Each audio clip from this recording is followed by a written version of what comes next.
Happy Monday, everyone. Good to see you. Good morning to you. My name is Tim Harris. It is 10 o'clock. It is Monday. It is time for 10 with Tim. We're starting a new week in the Word. We're in the book of Numbers, chapter 20, and I am so glad that you're with me. How you doing? You good? You have a good weekend? I tell you, I'm hoping for a slower week. I shouldn't say it out loud, but I'm hoping for a slower week. I just feel like ever since before camp, I've done nothing but work and run, and I'm just ready for things. So I had two funerals last week, and I'm not complaining about that. It's a privilege and an honor to preach funerals, but it makes for a really busy week. One, if you put a funeral in my week, it's like adding another Sunday, and so it creates a lot. But it is an honor, and I love the opportunities to pastor families in those important times. I really do. But also, I enjoy a good day off, and I think today's going to be my day. Praying for it. Anyway, I'm glad to start it with you. Glad you're with me. We're going to finish up Numbers chapter 20 today. Friday, we were reading how Moses struck the rock, and that's a very monumental, consequential act of disobedience on Moses' part. And after that, we're told that Moses and Aaron both are not going to be able to ever see the promised land. They're not going to lead the people into the promised land because they didn't trust God's holiness enough to obey him completely. So Aaron and Moses both share responsibility for that act, even though as far as I can see, it was mostly Moses, but they were in it together and they share the consequences and the punishment together.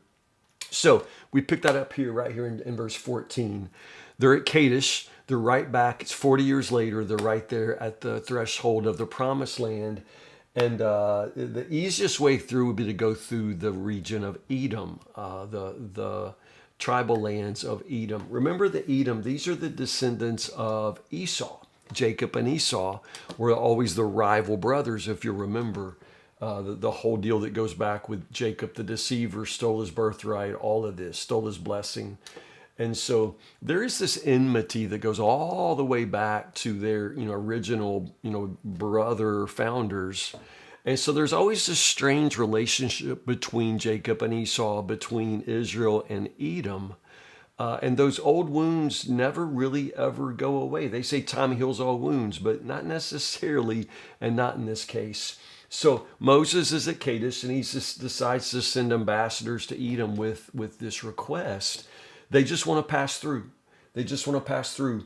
The letter, the email, whatever that Moses sends kind of is very diplomatically written, very warmly written, and just kind of says, hey, we're your relatives. I got about several million of your cousins are at your door. It's that sort of thing. You don't know us, but we're cousins, and we'd like to pass through. Now, Moses' request is as kind and considerate as it could be, although he's still asking a lot. You're not going to take several million people tromping through your territory and not, leave a mark. But Moses is promising that they won't go through the fields. They'll stay on the highway. They won't go through the fields. They won't go through the vineyards. In other words, we're not going to come through and, eat our way across your country. We're not going to drink your water. As best as we can, we'll make sure we don't leave a trace. You'll never know we were there. We just want to pass through. Please let us pass through. We'll stay on the King's Road, and we'll never leave the road until we're all the way out of the territory. And Edom says, no, stay out or I will come after you. It's going to be war. If you take one step into my territory, it's going to be war. Wow.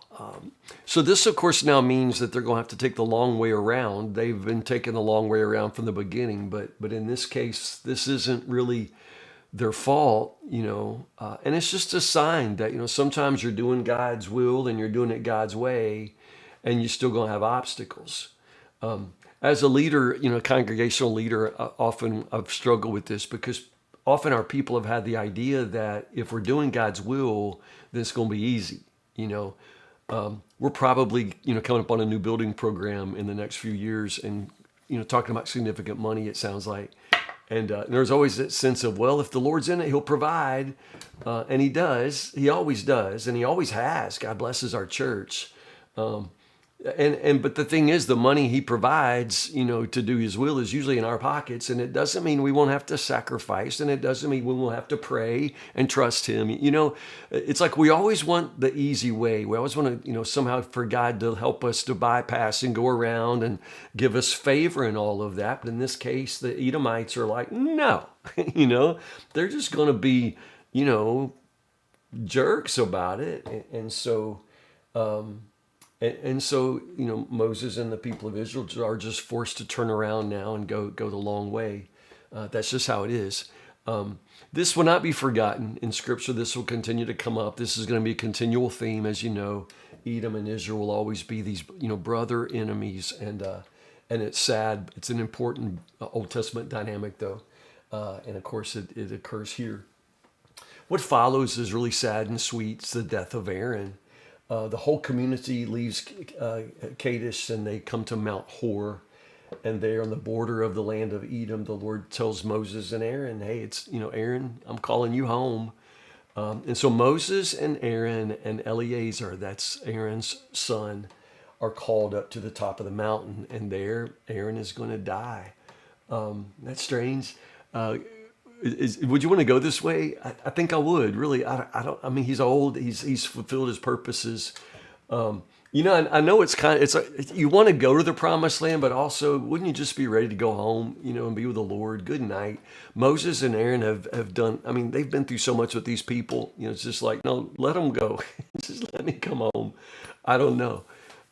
It's always sad that they don't make the promised land, but it's also beautiful the way God just calls Aaron home. And so Moses and Aaron and Eleazar go to the top of the mountain. And this is such a personal, it's private at first, but it'll be public later. But Moses is losing his brother, Yes, they're the leaders of God's people. They become very important. Moses, the prophet, the leader, Aaron, the high priest.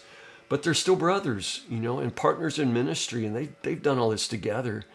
And to say goodbye now, I mean, I just think that's sweet, sad. I can't imagine. I never had a brother, but I've said goodbye to some men of God that I sure did love. And what an amazing thing to make this journey up the mountain, know that it's the last journey you'll take together. And I don't know, you get to the top, find a good rock to sit down on and say goodbye, And part of saying goodbye for Moses is he's the one who removes those priestly vestments from Aaron. He undresses him, leaves him there in his, in his whatever, his boxers, his underclothes, and then dresses Eleazar, Aaron's son. That must be a proud moment for Aaron, to see his son assume that role, take on those vestments. And then after that transition is complete, Aaron dies, and Moses and Eleazar come back down. Again, that's so sweet and that's so sad to me. These kinds of leadership transitions are so important. I wish they all could be this gracious. I hope that when I pass on, and whoever takes my place, I hope I can do this well. I think finishing in ministry is the most important thing you'll ever do. Aaron, wasn't always great. I mean, there is the whole golden calf thing. That was not his shining moment. But at the same time, the way you finish is often the way that you'll be remembered. And Aaron finishes well and finishes faithfully. And again, I think this is kind of a beautiful moment. His son will take his place. And if I'm remembering correctly, Eleazar's going to serve well. No drama. There's just no, failures or anything like that. Eleazar is just going to be faithful, and God's people need that, And Eleazar's son Phineas is going to be faithful and zealous for the Lord. And again, what a better legacy than that, to have a son and a grandson who will follow in your footsteps and will serve well. So God bless you, Aaron. Go rest high on that mountain. And then Moses and Eleazar come back down, and the people then realize that Aaron has died, and they mourn him for 30 days. Grief is good, y'all. It's not a sign of weakness. The fact that they take 30 days, that's just to honor this man. They don't move. They don't do anything. They just sort of rest and honor him. He's worth it, And honestly, this is the same period of mourning that they'll give to Moses. So they're sort of grieved and honored at the same level. And I think that's beautiful. So anyway, that's the end of that whole era. You know who's next, right? I mean, if Miriam is gone and now Aaron is gone, there's only one more guy that's left. And He's not long for this world either. We'll pick up right here in chapter 21, and we're just going to do 9 verses, okay? Because we're going to do the bronze serpent on Tuesday, on tomorrow morning. So listen, Numbers chapter 21, verses 1 to 9. Dig into that bronze serpent, and we'll talk about it tomorrow. Listen, it's Monday, my day off. I'll see you at Myers if you're grocery shopping today. If not, then I will see you here, right here in the morning, Lord willing, 10 o'clock for